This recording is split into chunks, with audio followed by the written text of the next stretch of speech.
Next up is our state that's our border to the west is Mississippi. Mississippi became a state on December 10th, 1817, making it the 20th state. The capital of Mississippi is Jackson. Now, the state nickname is the Magnolia State, and the current governor is Tate Reeves. It's known for Elvis. Now, I say that loosely, but Tupelo, Mississippi is the birthplace of Elvis Presley. Mississippi is also known for the largest Bible binding plant. The first football player on a Wheaties box, which was Walter Payton, he was from Mississippi, and the Natchez Trace Parkway. I love the Natchez Trace Parkway. It's a beautiful stretch of road that goes from Natchez, Mississippi up to about Nashville, Tennessee. It's very long. There's a lot of history on it. Beautiful road. I just like going to put the cruise control on and just driving, taking the top off my Jeep and just kind of cruising through the trace. And you can get on it in Muscle Shoals. Mississippi historically is known for, in 1963, the University of Mississippi Medical Center accomplishing the world's first human lung transplant. The settlement of Natchez by the French in 1716, and Mississippi suffering the largest loss of life in the Civil War in terms of the number of people from Mississippi that died during the Civil War. Of course, there is the state map of Mississippi. Now, the state flag is changing because it has, of course, the Confederate battle flag on there. And so they are removing that and changing the state flag. They have not changed it yet. They're still discussing kind of what it's going to be like. That is no longer the current flag of Mississippi due to the Confederate battle flag and what it represents. And so that's the reason why they're removing that. Missouri became a state on August 10th, 1821, making it the 24th state. The capital of Missouri is Jefferson City, and so that's the state capital of Missouri. The nickname of Missouri is the Show Me State, and the current governor is Mike Parson.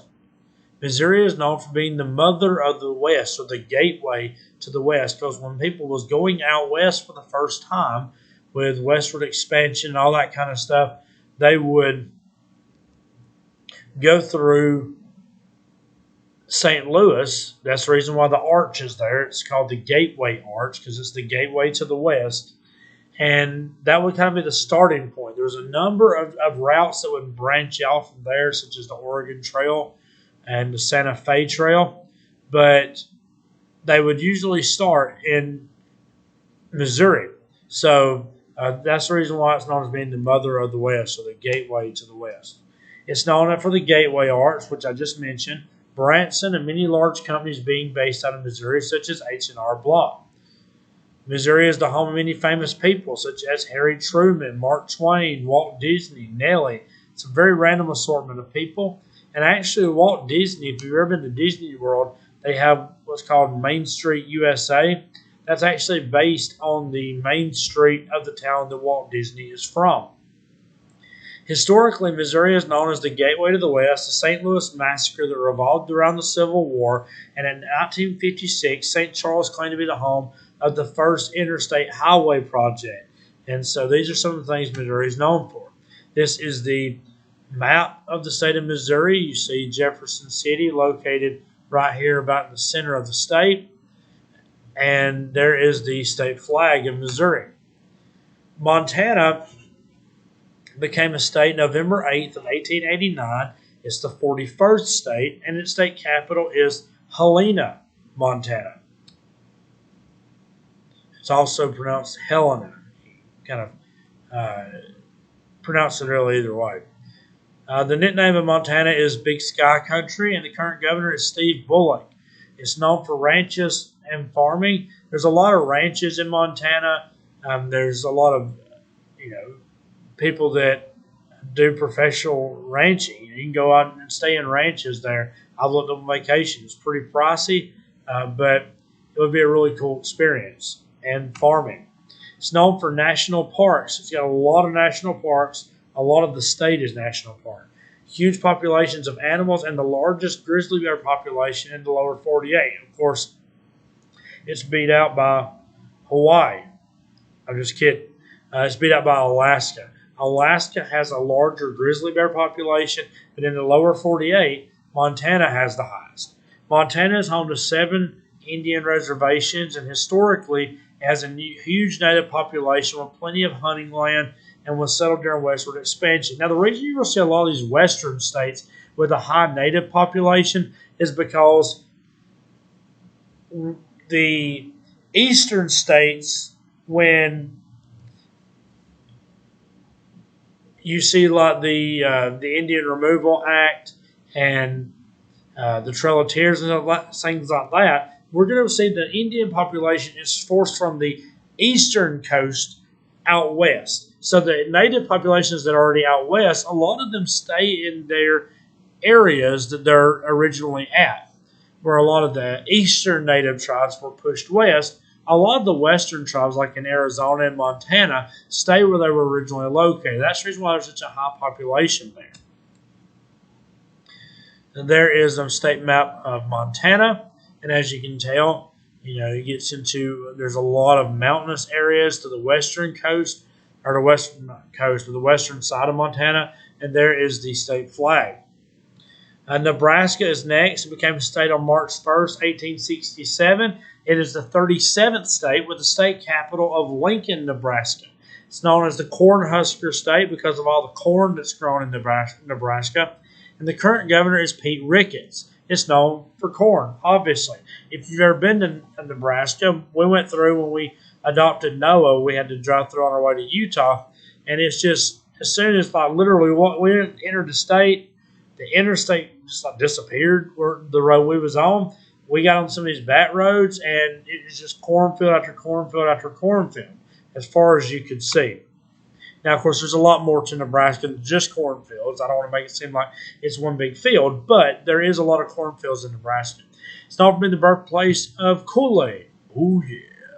The home of the College World Series and the world's largest hand-planted forest. So, the world's largest forest that was planted by hand.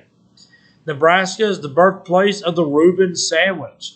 My favorite when I go to Arby's. The Reuben sandwich was birthed in Nebraska. That's where they came up with it. Historically, it's known for the Homestead Act and the land grab, which is where people would go out west and they were giving them free land if they would just set up a home there and live there for a certain amount of time. Native American activism and many agricultural advancements take place in Nebraska as well. And there is the map and the state flag. Nevada is the last state that's going to be on this video. And hey, they got a birthday coming up in just a couple of weeks. Nevada became a state on October 31st, 1864, making it the 36th state with the capital city of Carson City. The state nickname is the Silver State because of all the silver mining. And the current governor is Steve Sisolak, and it's known for deserts and Las Vegas. Nevada is known for Las Vegas. First they mentioned here, Las Vegas, Nevada, which is, it was originally established by by organized crime because they wanted to have a place where the government would leave them alone.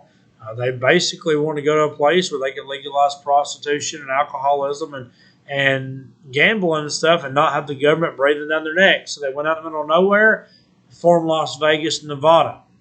The Wild West is also part of what Nevada is considered, and state parks. Historically, it's known for testing nukes in a lot of these desert areas. The government owns these places. They test atomic bombs and things like that there. Mining and on-again, off-again relationship with gambling that has caused Nevada to flourish. They went through a spell where they would legalize gambling and then outlaw gambling, and legalize gambling and outlaw gambling. Of course, it's legalized now because of Las Vegas. You have in Las Vegas, of course, is one of the largest gambling areas in the country. There's the state map. Ain't much to it. You have Carson City over here, Las Vegas down here. A lot of very open areas that the government owns.